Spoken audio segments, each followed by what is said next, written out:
राधे राधे, प्रणाम। मैं पूनम अपने YouTube चैनल पूनम सरिता संगीत में आप सबका तहे दिल से स्वागत करती हूँ और आप सबके लिए ईश्वर से मंगल कामना करती हूँ। आज हम लोग बहुत ही सुंदर गाली गीत लेके आए हैं आप लोगों के लिए। आप लोग सुनिए, कैसा लगा कमेंट बॉक्स में ज़रूर बताइएगा। आशा करती हूँ आप सबको ज़रूर पसंद आएगा। अगुआ और समधी दूल्हा ये सबकी बयान चोरी हो गई हैं और कैसे कैसे खोजा जा रहा है, आप लोग इस गीत के माध्यम से सुनिए। रोवा थे समधी राम, रोवा थे समधी राम, पीटा थे कपार हो बहिनिया के चोरी हो गया।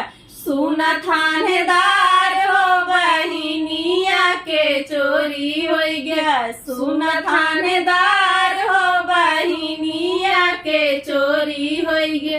रोवा थे समधी राम, पीटा थे कपार हो बहिनिया के चोरी हो गया।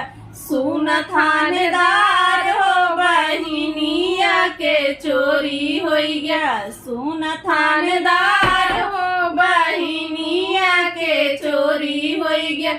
रोवत रोवत समधी पहुँचे पुलिस थानवा हो।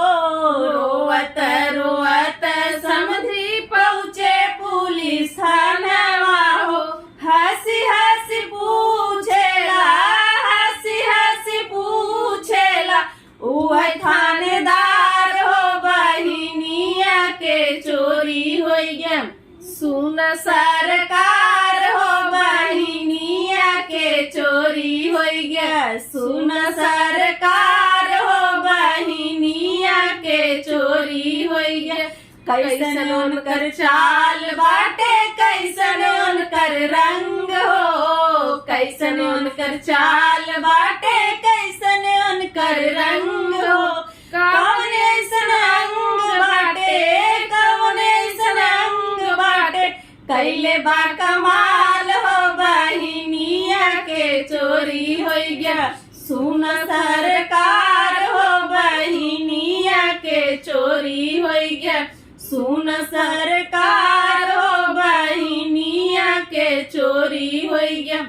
हेरियाए हरिपुर, हेरियाए बखोपुर, हेरियाए हरिपुर, हेरियाए बखोपुर, हेरिया सुजानगंज में, हेरिया सुजानगंज में एक एक दुकान हो बहिनिया के चोरी हो गया। सुन सरकार हो बहिनिया के चोरी हो गया। सुन सरकार हो बहिनिया के चोरी हो गया। रोवा थे अगुआ राम, रोवा थे अगुआ राम, पीटा थे कपार हो बहिनिया के चोरी हो गया। सुन थानेदार हो बहिनिया के चोरी हो गया। सुन थानेदार हो बहिनिया के चोरी हो गया। रोवत रोवत अगुआ पहुँचे पुलिस थानवा हो। रोवत रोवत अगुआ पहुँचे पुलिस थानवा हो। हंसी हंसी पूछेला, हंसी हंसी पूछेला, वह थानेदार हो बहिनिया के चोरी हो गया। सुन सरकार हो बहिनिया के चोरी हो गया। सुन सरकार हो बहिनिया के चोरी हो गया।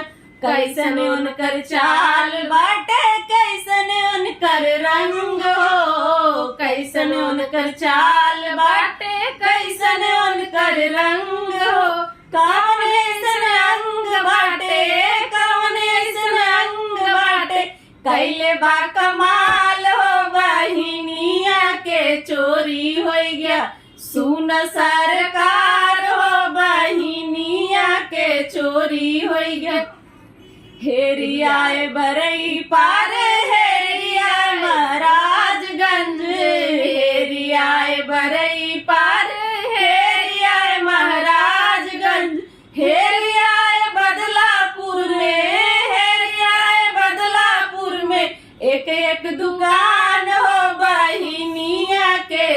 चोरी हो गया।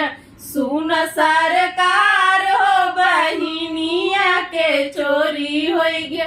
रोआ थे दुल्हे राम, रोआ थे दुल्हे राम, पीटा थे कपार हो बहिनिया के चोरी हो गया।